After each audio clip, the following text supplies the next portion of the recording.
Good morning, good afternoon, good evening, or at whatever point in time of the day that you are watching this episode of Unlocked Car Chronicles. So today, I have my special guest and my friend, my sister, Quintina.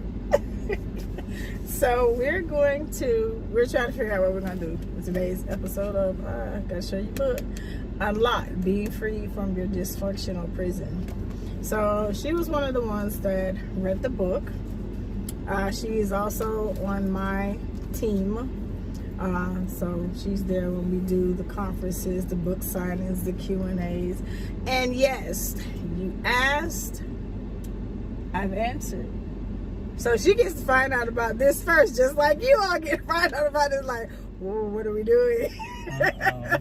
So I've had several people that have already gotten the book that asked about another author's Q&A because they were not able to come to the first one. So we will be working on that. So heads up, we'll be working on that to get that together. So in one of the later episodes of the Car Chronicles, we'll let you know when we have that date set. Awesome. She's like, oh great, you're telling me this now. That's okay. Hey, we rocking it. So yeah, I had several people over the last couple of weeks ask about that. So definitely. So if you have not gotten your copy, go to Amazon to pick it up, or you can go to my website www.christinaladonna.com and order your copy of Unlocked. So today I want to get your thoughts. Okay. Your thoughts about the book. Did any chapter stand out? I know it's probably been a little bit, since you read it, but just any particular thoughts or overall, or what resonated with you? Okay, so let me give a disclaimer, y'all. We just came from brunch and we've been shopping. And then she said, come, let's go sit in the car. So she completely caught me off guard. So I was not prepared for this. So I apologize in advance. So we're a little giggly right now. But to get back to the book, I really did enjoy the book. I honestly, I tried not to read it in a day, but I did. And I have gone back to slowly digest it, but it's been a while because I had to put it down, read a little bit and then put it down to really reflect on the questions, because I didn't want to just rush through it and not digest it, because it's such rich information to dig into and really think about. And at the time when I was reading this book, I was going through a lot emotionally, going through a divorce. So I didn't want to overload myself with too much. So I had to put that down for a little bit to get me together. Because it was a lot going on. The girl was struggling. So, but to know Christina for so long, but not really know her, if you get what I'm saying. I didn't know her struggles. I didn't understand all of the things that she had gone through. And reading this book, and after I finished reading this book, it just made me want to go and give her the biggest hug and just hold on tight and be like, oh my gosh, girl, you still standing. And to know that she still is living. She survived it all and still has a smile on her face and still have struggles, still is encouraging other people, and is able to stand up in front of a room of people and share her story with strength and encourage other people that's going through the same thing or worse, with strength and authority to say, you can be free from this because I've walked through it. You can too. That to me takes a lot. And so there are a lot of things that hit home, boy, I tell you. And them trigger warnings, boy. Trigger warnings. Yeah, they got me. But I cried a lot when I read this book too. It took a lot not to feel, even though I wasn't physically there, but because the way the book is written, your grandmother, if I ever meet her. Where you won't meet her, because she's dead. I know, but I'm saying like on the other side, you know. I just pray that the Lord don't let me cross paths with her, and I just know it's gonna be all glorious and wonderful. But my goodness, that woman there, the way you described her though, you know, like I don't understand how a person can be that way, you know, towards your own flesh and blood, and still. It's a lot. Yeah. It was a lot. It was a lot to unpack. Even the book itself, it took 7 years. Those that were at the last Q&A, this was one of the questions, like how long did it take and this, that, and the other. It took 7 years for this book to come to fruition. One, it was, like she said, me telling the story. Not just, I didn't want to just tell my story about what happened. I wanted to expose some different things, you know, growing up in a black household, or different things that we deal with. So that's why there are trigger warnings in there. But not only that, I wanted to also leave you as the reader with questions. So at the end of each chapter, their questions, you know, reflection questions over the different chapter that you just read, to see, you know, do you resonate with what it is? You know, it's asking those different questions for you as the reader to dig deeper within yourself. Especially, like she said, it was emotional because there were certain things that she could relate with, certain things that kind of pricked her or whatever. So even, you know, whether you went through some of the same things, you went through worse things. I even had one person at the last Q&A, and because I asked everybody what were their thoughts, because as an author, when we write a book and we put it out, yeah, you know, you want it to be a bestseller, you want people to like it and this, that, and other, but you also want honest feedback. Like, did it resonate? Did it make the impact that I wanted it to make, or for me that God wanted to make? And so I had one of the ladies that I had met at a networking group, and she was like, I didn't finish it. She said, I read most of it. She said, but she said, I can't say I resonated with the things you went through. She said, but the reflection questions hit her. Those gripped her, that she had to really look at the different things that had happened in her life. And just the reflection questions itself made an impact. So even with that feedback, I was grateful, because I was like, okay, so even though what I went through, or what somebody, you know, you're reading, they went through, it may not resonate with you, but there's something in there that you can take away from it. What do old people used to say? Eat the meat, spit out the bones. Yes, ma'am. It's like, you know, everything may not be for you, but what is for you, you take that, you take away what is for you, and you go forth with that. So even with that, she was saying that it was able to help her have some tough conversations with her parents that she needed to have, to reflect on why she does some of the things that, you know, that she does. So I was grateful, and we talked about that, you know, afterwards. There's another young lady I was working with, that I worked with afterwards, you know, helping her through some different things. So I wanted to make sure, like I said, that the book wasn't just a book just for you to just read and just like, oh, I feel so bad for her, she went through all that.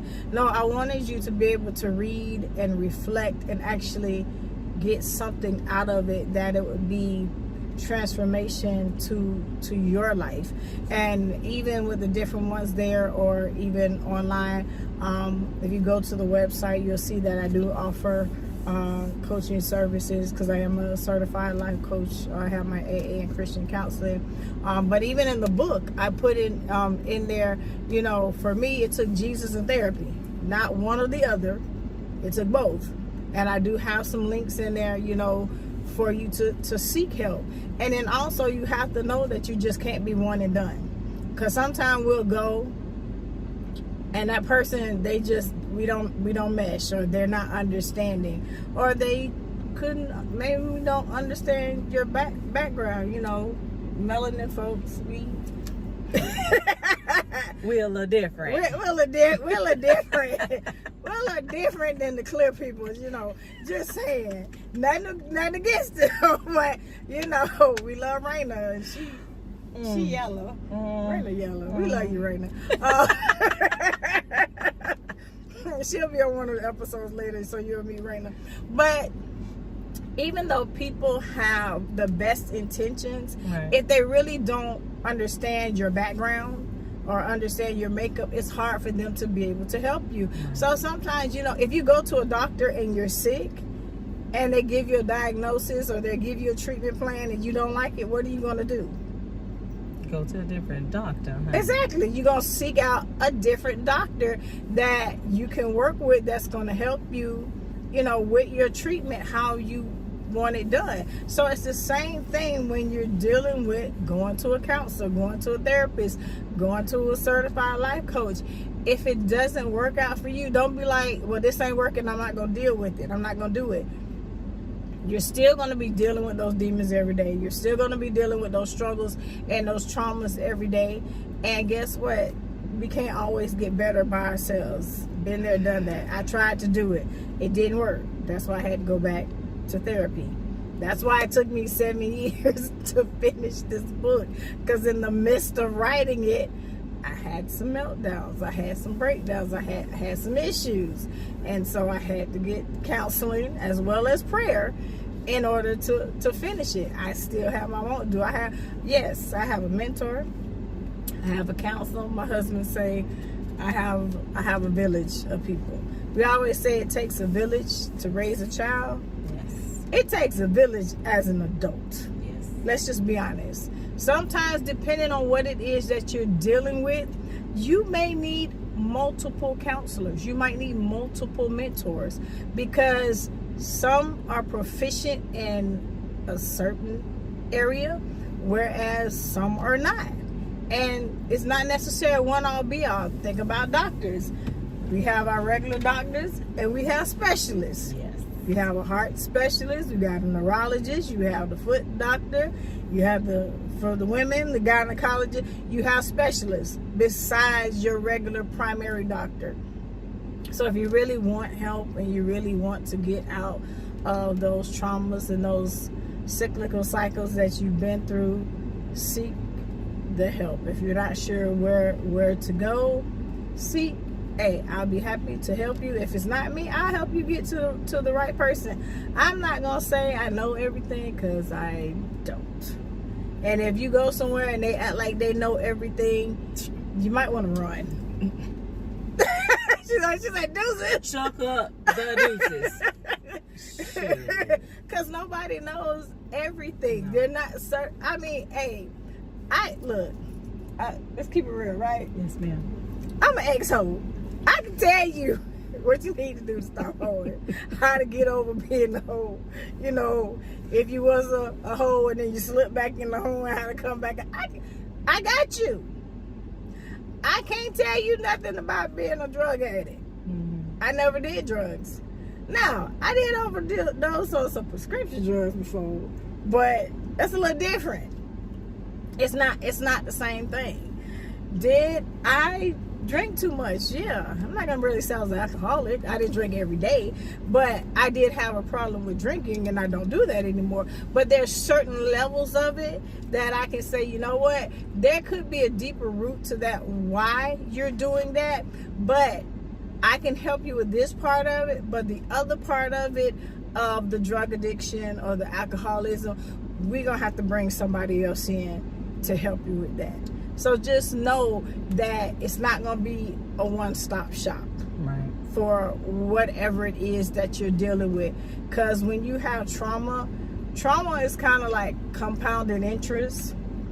It happens daily over time, and it stacks. And it piles up. And it's not a one-stop shop. It's not a one-stop fix. It's layers. And sometimes after so many layers, you got to go with somebody else. You got to do something different. Sometimes as you go deeper, you can't use the same tools that you used on the surface as you do when you get underground, or you get to the root of it. And I even say, like, you have a lot of people that say they are fine. They smiling on the outside, and they are torn up and hurting on the inside. And it's so unfortunate that they feel like they can't get help because they're embarrassed of their title or their status or their job, or, you know, what they think people might say. Don't do that to yourself. Especially if you have kids or you have a spouse, somebody that's depending on you, and you putting on this face, you wearing this mask because you trying to keep it together and hold it together, but you on the edge of breaking or exploding, or one little thing gonna set you off. Don't do that to yourself. Don't do that to the people that's around you. Be honest with yourself. Be honest with the people that's around you, especially the people that you call friend, the people that you say you love, the people that love you. Take care of yourself. Be honest with yourself. Do the work. Get the healing. Get the closure. Forgive. You need to forgive some people. Definitely. And you need to forgive yourself. And you need to keep forgiving yourself. You need to repent. You need to surrender daily. And if you don't know the Lord as your Savior, you need to surrender your life to Him and give Him everything. Don't hold back. Don't look back. Because it may seem comfortable, it may feel easy, but that life is not it. It's so much better with Jesus Christ. And that's it. Ain't no other options. Right. Ain't no other options. But just know this, that when you hear us say that, don't think like, oh, I'm going to surrender my life to Christ, and then everything is going to be peaches and cream and roses and unicorns and puppy dogs and, you know, cotton candy. No, it's not. Because the enemy is going to be that much more mad that you decided to walk away, and honestly, all hell going to break loose. That's when the real work starts. Right. When you say yes. But you still got to be committed. Yeah. You got to be committed. You got to be determined that I don't want to be like this anymore. Right. I want to be better, not only for me, but like she said, I want to be better for my children. I want to be better for my grandchildren. I want to be better for my spouse. I want to be able to do the things that I need to do, and not fall down or fall apart in the middle of it. I could be working or doing something and just break down crying, because I wouldn't be honest with what was going on within me. And after a while, those emotions begin to bubble up to the surface, and it's like a pressure cooker. It just explodes. Yeah. Then you're crying uncontrollably, or if you're not crying, you cussing people out, going off or whatever, or you just go into this hole and shut down and go into seclusion. However it may erupt or overflow, and you don't want to do that, because then it's harder to get out of it, because now it's uncontrollable. Yep. And then pride sometimes steps in. Yeah. And now, because you're in pride, nobody can tell you nothing. You don't want to be told nothing. You think you're right. And now you're even stuck even deeper and harder to even get out, because you just operating now like a robot. And then you're being controlled by this spirit. And the deeper you get, the harder it's going to be to get you out. And now it's going to take a whole nother level of deliverance and fasting and prayer to get you out of that. So just surrender. Yeah, just surrender. Look, don't go through it. Don't do it to yourself. Don't do it. And a lot of people don't realize that you can be dysfunctionally depressed. Oh, yeah. And still be functioning in life. You can be depressed and still going to work, still taking care of the house, still taking kids, your husband or whatever. But there are other little things that you don't see, that other people see, that know is not your norm. You can be functioning, but still be depressed and still be in dysfunction and not even realize it. So if someone says something, or you stop and take a step back and assess yourself and see something, just get the help. Allow someone else to do an assessment of you, because like she said, pride is not going to allow you to fully assess yourself properly, because you be like, oh, that's just them. No, if everybody is saying the same thing about you, it's you, because everywhere you go, there you are. There you are. So that was good. Yeah. We love you. Yes, we definitely do. We just say we want to see you whole, healed, and healthy, and walking in your purpose. Yes. So that concludes this episode of Unlocked Car Chronicles. And remember my motto: don't allow. I'm sorry. I'm so excited. Why she got about it? I just like, okay, shit. My bad. I'm just excited. She threw me out. I love Christina. I love Christina. But don't allow the traumas of your past to imprison your future. It's time to get unlocked. Have a great day.